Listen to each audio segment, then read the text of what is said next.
Hello and welcome back to the Pop-Up Podcast here at When Words Collide 2025. I am your host, Lucas, and with me is...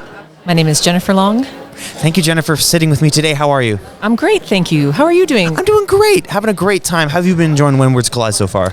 This is my second year of coming to the conference. Same for me. Yeah. Oh, really? Yeah. And I love it. This is a most inclusive space. It's really... Everyone's so nice. Oh, absolutely. I learn so much all the time from everyone that's here. Mm-hmm. Oh, same. Yeah, it's really just a very nice, comforting, warm space to be. It is. Yeah, even if you're not a writer, like it's just nice to be surrounded by people because it's like I said, warm. Like writers, they have a warmth to them. They do. For sure. They it's do. palpable here. So you're a writer? I am. Yes. So what's some of the stuff you've worked on? So perhaps a bit unlike some other folks here at the conference, I'm an academic. So I've actually written a nonfiction book. Okay. It's called Abiding Whiteness. White Racial Identity and Racism in Alberta, Canada. And it's actually published through an academic publisher called Oxford University Publishing. Ooh, okay. And so that came out in January 2025, and it's based on 4 years of research that I did as an anthropologist, so as in ethnography. And so I spoke with and I traveled around and I did participant observation to white folks, talking to them about, hey, what does whiteness feel like to you? What does your white identity mean to you? Interesting, very interesting. Yeah. So that sounds super cool. Like you said, you were an academic. What kind of got you into the space of saying, I want to take this research, my findings, and put it into a book? What made you want to kind of encapsulate it there? Yeah. Well, there's two things that made me go there. Number one is it's part of the conventions of my discipline. So most people, when they do the research, because anthropologists love stories, and because they want to showcase people's perspectives from their own perspective as much as possible, and because, of course, I'm still the author. But when I do these interviews, I set the background, I set the backdrop, I talk about how I got there, who I'm talking to, and why it matters. Yep. So you really are crafting a space like you would in a lot of fiction spaces as well. And so that's why I wanted to do it. Number one, because it's the convention, but number two, it really lends itself to storytelling. It is something that's supposed to give you, a larger audience because people want to read your work, not just because, it's academic and it's full of research, but because they can really see people's perspectives shine through. Absolutely. Yeah. And I mean, even though it's nonfiction, of course, at the same time, it can still tell a very gripping, engaging story. Yeah, I think so. Oh, just ask me. Oh, yeah, I intend to. So when you were putting together your findings and you were making the nonfiction, the kind of the book, putting it all together, was there ever a time when there was a point of inspiration, whether it be another author or a piece of work that kind of informed the way that you structured it or the way you decided to tell the story? Well, and great question. Again, the boring answer is there are some conventions about how to write this book. Of course. It's part of a series called Issues of Globalization. But I started this work in 2019, and then COVID hit. Yes. And then the murder of George Floyd happened about 2 months later in Minneapolis. And a lot of white Canadians and white people around the world were suddenly thinking through, hey, wait a second, I'm white. Yeah. And maybe I need to think a bit more about that. They wanted to explore their, what they called a racial awakening, but they also figured out racism still continues. I know for anyone who's racialized that might be listening to this podcast, you might think, how is this possible that people don't think racism exists? And of course, I'm sure you've met folks that is the case. There are still people who surprise in the worst ways. And it's because it's not happening to them. Yeah. And so I think the goal with that is then to say, okay, so when I was figuring out how to write this, it wasn't just, okay, so what does my publisher want? It was also thinking through all the kind of pulp cult books that were coming out about, let's learn about what racism is. Let's learn about what whiteness is. So I had been reading a lot of those books as well. Now I am nowhere near as good an author as all these folks are for, I'm thinking about the ones that became really, really popular, whether it was Ibrahim X. Kendi, or whether it was Ijeoma Oluo. Yes. I know the fated Robin DiAngelo. I know people love her and hate her, but she has written a lot and she has been doing this work for quite a while. Yes. So just looking at how they tried to reach an audience in a way that, the goal is not to sit there and ostracize your readers. The goal is to sit there and say, hey, this is the state of affairs. Yes. Where can we go to next? And how can I look at this in my own life? So trying to make it actionable, which is, I think, how I tried to craft that into my publication. Fantastic. No, really, great story there. And I think I agree during that that period, 2019, 2020-ish, there was a lot of discussion, both in Canada and around the world, especially America as well, just regarding, just race relations and what was and specifically what wasn't being done in order to help things and help improve the quality of life for many people. And so, I was already, in high school by that point, but I can definitely say for younger people, especially younger white people, having those kinds of studies, and even fictional stories about the subject too. Yeah. Just the more work that exists out there, the better. Absolutely. Yeah, and especially now because there's a lot more care and nuance put into talking about this stuff. Yes. It's not as ham-fisted as it may have been in your classic PSAs that talking about it. And so I think just the more that exists out there, the more conversation can be driven. Well, that's why. So I presented also at this conference. Mm-hmm. And it's the first time I've ever done that. Last time I came and just enjoyed myself. It was wonderful. Yeah. This time I decided to stress myself out a bit and do a presentation, kind of making my worlds collide at Words Collide. So there we go. Yeah, wonderful. And so I used actually R.F. Kuang's Yellowface to demonstrate examples. And if you haven't read that book yet, it was Amnesty International's, their Canadian branch, their 2024 book club. So they've got a fantastic guide online, a discussion guide that you can use for your own book clubs.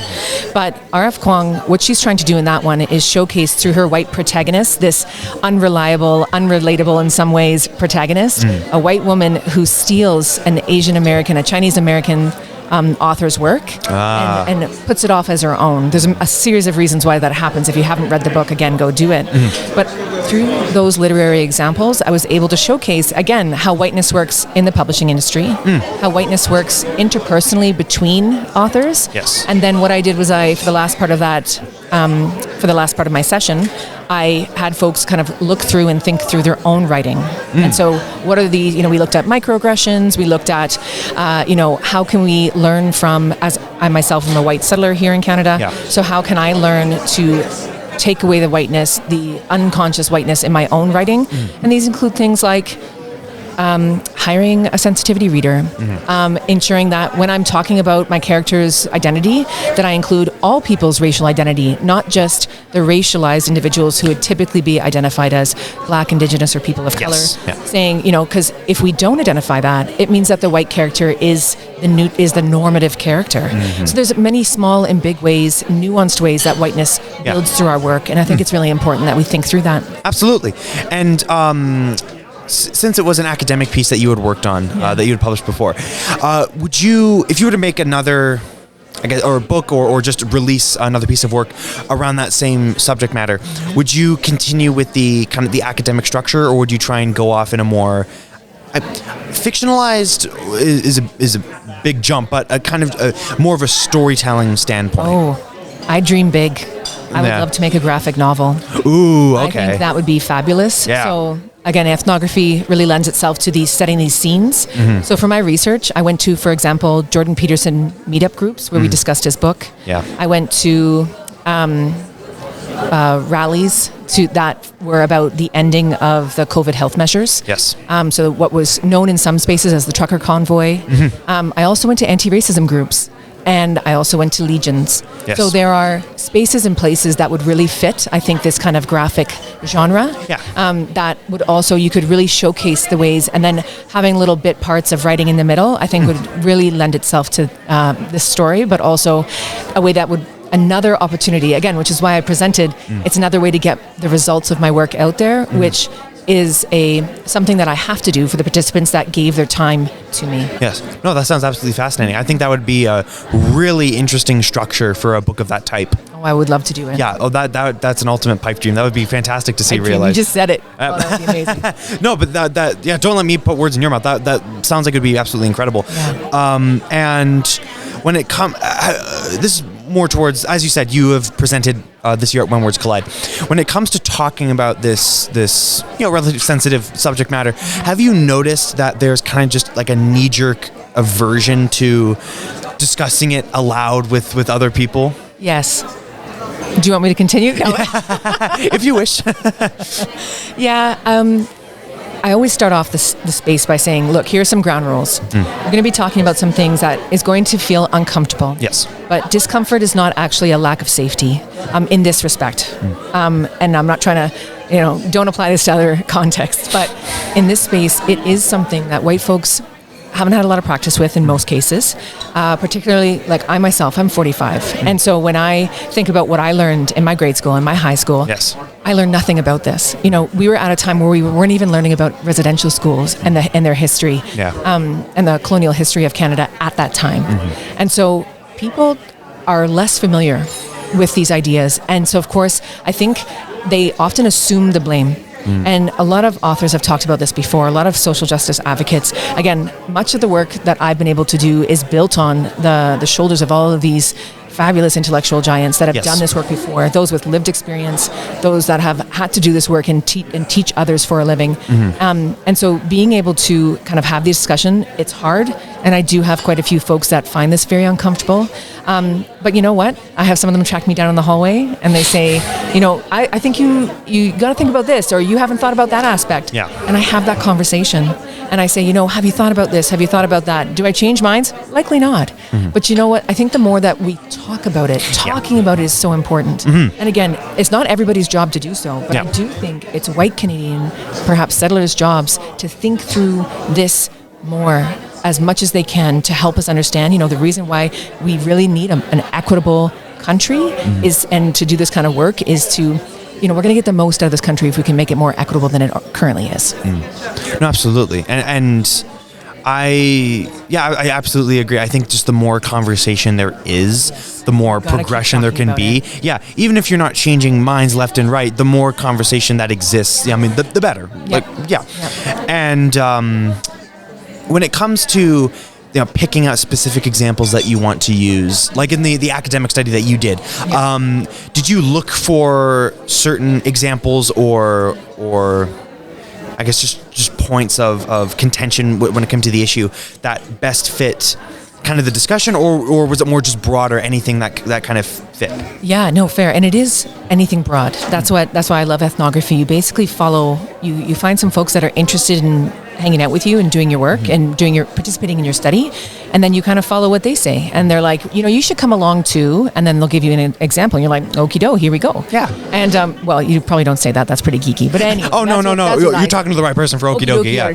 Okay, I like this. Geez Louise, am I right? And so I would just say that, so you follow along, you see where they take you, and so that's how I ended up at some spaces. Now, I, for example, chose the Jordan Peterson meetup group. I, for example, chose the anti-racism group. Yes. Again, it's committed to weeding out racism, but there's still whiteness involved. And of course, there's discussions around whiteness. So how do we talk about this? Yeah. If I were to think about other spaces to go look at, like a lot of people talked about, when I was growing up, we never talked about race or racism at a table. In fact, when everyone brought it up, they thought that it was racist because to say things about race or racial identity is racist. Now, of course, those two things can be true, but it's often because white folks haven't been taught how to talk about race. They're not bothered by racism here in Canada and in most spaces. And so they don't have to.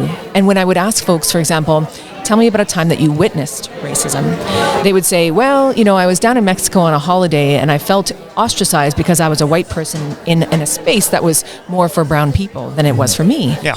And I kept thinking, okay, and I would ask them, okay, that's an example of where you felt different. But what's an example of where you felt, for example, racial advantage? And now they knew it happened, but it was very hard to put the finger on. Very hard to pinpoint, yeah. People don't recognize things unless it's stopping them from doing something, most often. They could think about the time that they got a loan that maybe they were like, yeah, I'm pretty surprised I got it. Or about the job that someone gave them a chance on. These things, people could think through this idea of meritocracy and all of its limits, but it was hard to put them in their own lives. So it was kitchen tables, it was at protests, it was online, it was, because of course it was during COVID, so it was online, it was in person. It was a wild ride. Well, very well found well. And after any of this, if anyone listening wants to check out the study that you made or anything else you happen to work on, where could they find your work? I think the easiest thing would be to look up Jen Long or Jennifer Long at MacEwan, MACEWAN. And if you go onto you'll be taken to my faculty page there, and I've got a link to the book, but also on that site, it'll also link to the web page I created. Google free web page, so it's not it's not the easiest. But on there, I have an actual website about my research. And regardless, you'll see my email. So if you have any questions, please email me. Fantastic. But thank you so much for sitting with me and talking with me today. This has been fantastic. Thanks so much for having me on your podcast. Oh, it's my pleasure. It's my pleasure. I love having these kinds of conversations, eye-opening, talking about a whole breadth of issues and topics. And, like we said, the more conversation there is, the better. So conversation there's the better. Absolutely. And speaking of conversation, thank you to everyone out there for listening. Thank you so much for talking with me. You're welcome. And stay tuned for more of the Pop-Up Podcast from When Words Collide.